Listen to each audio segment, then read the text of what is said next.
Hi everyone, I'm Tom Westwood and I'm Programme Director at the Green Register, and I'm going to be talking to you today briefly around upskilling, training and careers in retrofit.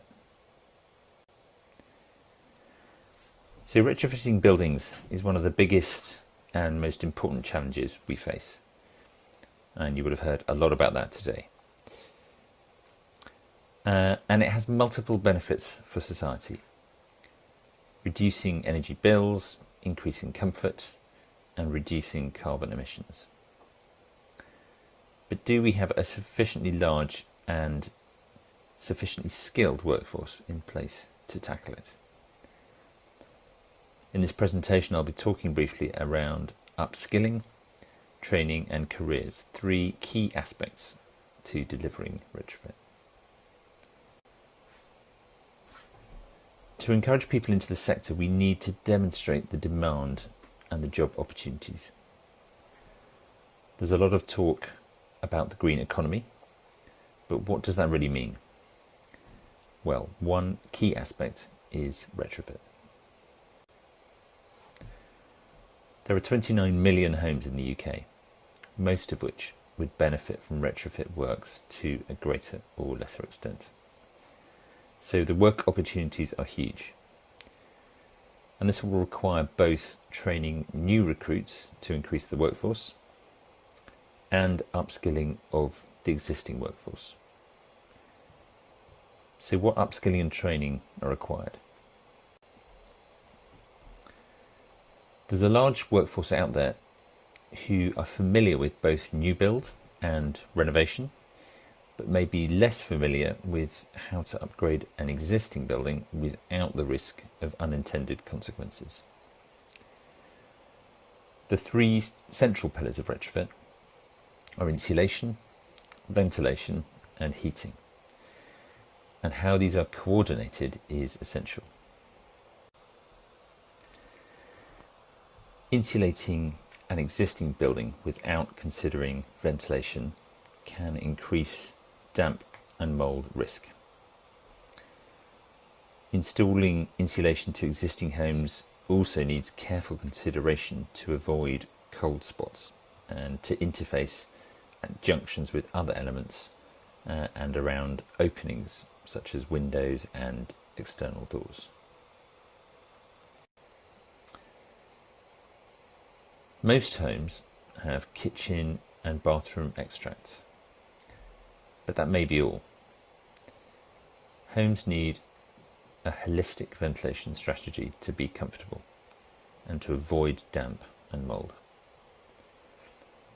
This requires balancing incoming fresh air with extraction of air, so of smelly, damp, stale air. And so requires intake vents such as trickle vents, usually found in window frames, and routes for air to circulate around a property, such as door undercuts between, say, a hallway and a bedroom.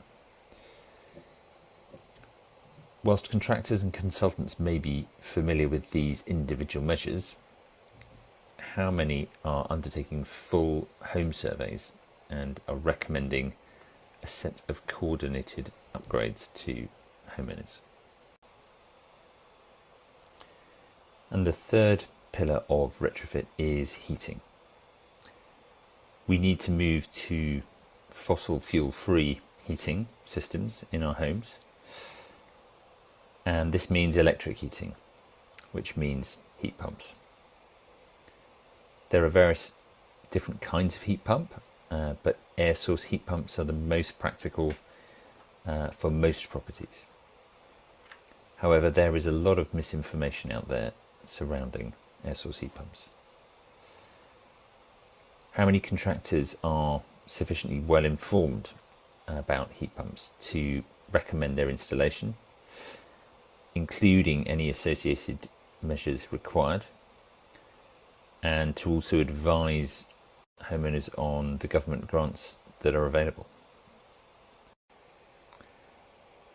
So upskilling. The Green Register launched in September an accredited Retrofit Skills Level 2 course aimed at contractors to provide foundational knowledge across the breadth of retrofit considerations.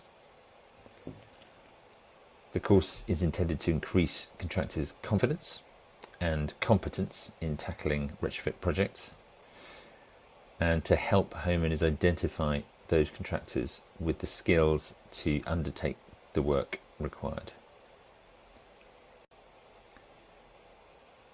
Our Retrofit Skills Level 2 course is relatively short. It's around 20 hours of learning, and it's heavily subsidised by the West of England Mayoral Combined Authority up until the end of this year, December 2025, to anyone who is living or working in the region. So that's Bristol, Bath and North East Somerset and South Gloucestershire.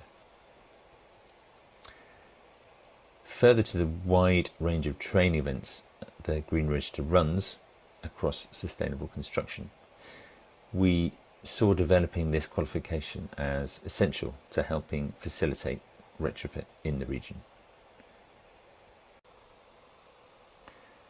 So what about training?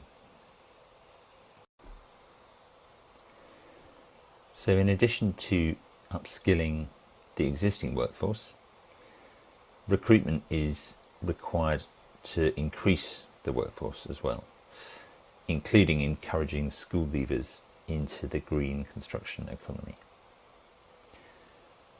Skilled contracting jobs pay well, so showing young people clear career paths in the sector will encourage engagement. And we're working with further education colleges in the region to bring our retrofit skills training into their courses so that trainees start out on the right foot in the sector. So what's next? Well, as learners graduate from our Retrofit Skills Level 2 course, we'll be working with our project partners, so that's Retrofit West, Future Leap, Building Growth Southwest, Bath College and of course WECA, to help those learners on their career path. And we'll also be identifying where there are gaps in training provision that need filling, and investigating developing level 3 retrofit skills training modules in particular skills to meet that demand. So how can you find out more? Well, do visit our website. There are a couple of links here to both our regular training and events, and also to our Retrofit Skills Level 2 accredited course. Thanks very much for your time, and speak to you more in the breakout session.